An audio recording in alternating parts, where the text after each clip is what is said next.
السلام علیکم رحمۃ اللہ تعالیٰ وبرکاتہ۔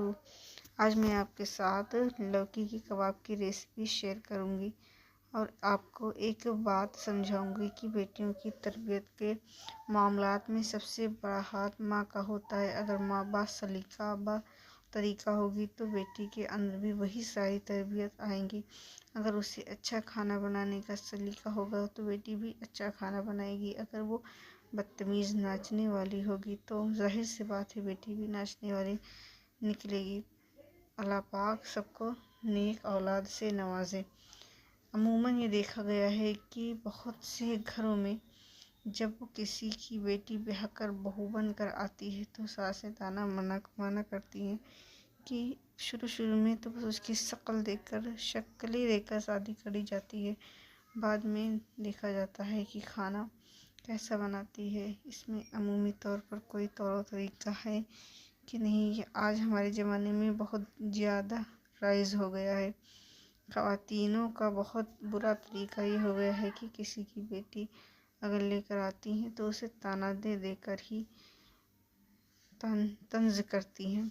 خواتین اگر کسی کی بیٹی میں کوئی کمی ہے، آپ اسے اپنی بہو بنا کر لائی ہیں تو اسے بیٹی سمجھیں، اسے اپنے بیٹے سے کہیں کہ اسے ایسے طریقے سے سمجھائیں تاکہ وہ گھر میں ایڈجسٹ ہو جائے۔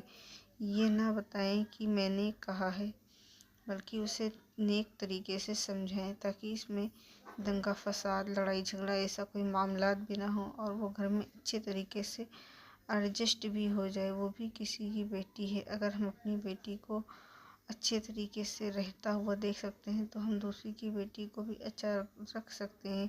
یہ بھی ایک تربیت ہے کہ کسی کی بیٹی کو ہم لے کر آئیں، اسے اپنی بہو نہیں بلکہ بیٹی بنا کر رکھیں۔ ہو سکتا ہے کہ جیسے ہمارے گھر میں رات میں لائٹیں بند کی جاتی ہیں، اس کے گھر میں نہ بند کی جا رہی ہوں، اسے اس چیز کا ہنر نہ ہو تو ہم کیا کہیں گے کہ اس کی تربیت ہی نہیں ہوئی ہے۔ ہو سکتا ہے کہ ہمارے یہاں کھانا کھانے کے بعد برتن دھو لیے جاتے ہیں، اس کے یہاں نہ دھوئے جاتے ہوں تو ہم کیا کہیں گے، اس کی تربیت ہی نہیں ہوئی ہے۔ یہ باتیں غلط ہیں اور ایسا نہیں کرنا چاہیے، بلکہ اچھے لوگوں کی پہچان یہ ہوتی ہے کہ وہ ہر چیز پر طنز نہیں مارتے، بلکہ بیٹی کو بھی بہو نہیں، بہو کو بھی بیٹی ہی سمجھنے کی کوشش کرتے ہیں۔ تربیت ایک ایسا معاملہ ہے جو ہر شے پر وارد ہوتا ہے۔ اگر ماں کے اندر تربیت ہے تو بیٹی کے اندر بھی ہوگی، اگر نہیں ہے تو نہیں ہوگی۔ جزاک اللہ خیرا۔